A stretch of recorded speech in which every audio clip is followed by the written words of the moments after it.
नमस्ते और हिंदी रेपो में आपका बहुत बहुत स्वागत है।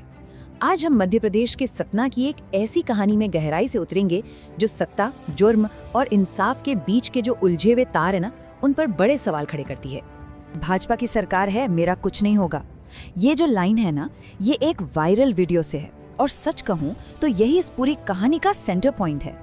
ये सिर्फ कोई खोखली धमकी नहीं है, नहीं, ये तो उस सोच को दिखाता है, वो घमंड कि अगर आपके ऊपर सत्ता का हाथ है तो फिर कानून आपका बाल भी बांका नहीं कर सकता। तो सवाल ये है कि आखिर ये आवाज है किसकी? ये है अशोक सिंह की। अब अशोक सिंह की पत्नी है रेखा सिंह, जो रामपुर बिघेलान से बीजेपी की पार्षद है।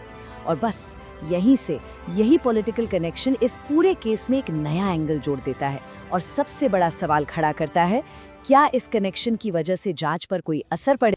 तो चलिए जरा सिलसिलेवार तरीके से समझते हैं कि आखिर हुआ क्या था, ये पूरा मामला शुरू कैसे हुआ और पुलिस तक कैसे पहुंचा। अब जरा इस टाइमलाइन पर गौर कीजिए। कहानी शुरू होती है 6 महीने पहले। आरोप है कि ब्लैकमेलिंग का ये पूरा खेल तभी से चल रहा था। फिर 22 दिसंबर को पीड़ित हिम्मत जुटाकर पुलिस के पास एक फॉर्मल कंप्लेंट दर्ज कराती है। पर क्या गिरफ्तारी तुरंत हुई? नहीं, गिरफ्तारी होती है 5 दिन बाद, वो भी तब जब धमकी देने वाला वीडियो इंटरनेट पर आग की तरह फैल जाता है और लोगों का गुस्सा फूट पड़ता है।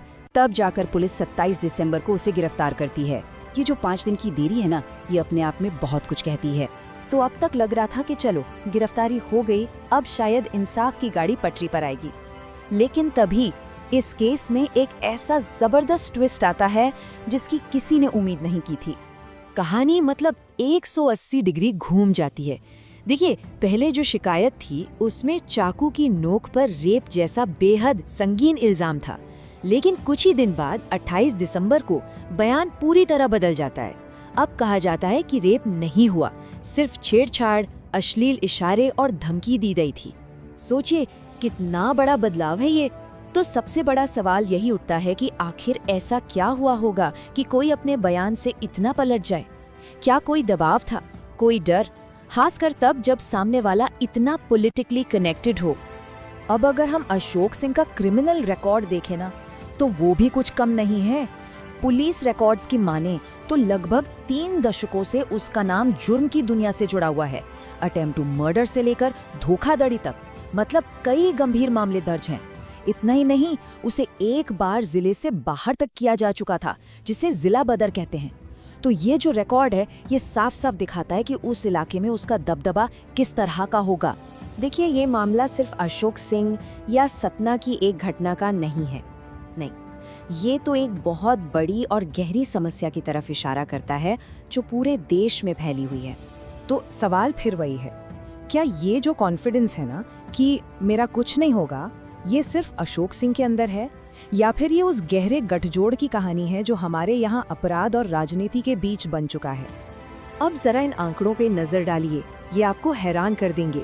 एक रिसर्च बताती है कि जिन नेताओं पर क्रिमिनल केस चल रहे होते हैं, उनके चुनाव जीतने के चांस एक साफ सुथरे रिकॉर्ड वाले उम्मीदवार से लगभग डबल होते हैं। जी हाँ, 2 गुने। अब ये सोचने वाली बात है कि आखिर ऐसा होता क्यों है? ये एक बहुत बड़ा सवाल है जिस पर हमें सोचना चाहिए। और इसी सिस्टम को, इसी पूरे नेक्सस को कहते हैं अपराध राजनीति का गठजोड़। और सुनिए, ये कोई आज की बात नहीं है। 1993 में आई वोहरा कमेटी की रिपोर्ट ने भी इस खतरनाक रिश्ते पर मुहर लगा दी थी। असल में ये एक ऐसा गठजोड़ है जो पावरफुल क्रिमिनल्स को एक तरह का, कह लीजिए, सुरक्षा कवच दे देता है। और इसी कवच के दम पर उन्हें लगता है कि वो कानून से ऊपर हैं और उनका सच में कुछ नहीं होगा। तो चलिए वापस सतना वाले केस पर लौटते हैं और देखते हैं कि फिलहाल क्या स्टेटस है। तो देखिए, हुआ ये है कि अशोक सिंह गिरफ्तार तो हो गया है, लेकिन वो रेप के आरोप में गिरफ्तार नहीं है। उस पर अब जो धाराएं लगी हैं वो छेड़छाड़ और धमकी देने की हैं। जाहिर है ये आरोप पहले वाले आरोप के मुकाबले कहीं ज्यादा हल्के हैं और यहीं पर सवाल उठता है कि क्या इसे हम इंसाफ कह सकते हैं? और आखिर में मैं आपके लिए एक सवाल छोड़कर जा रहा हूँ।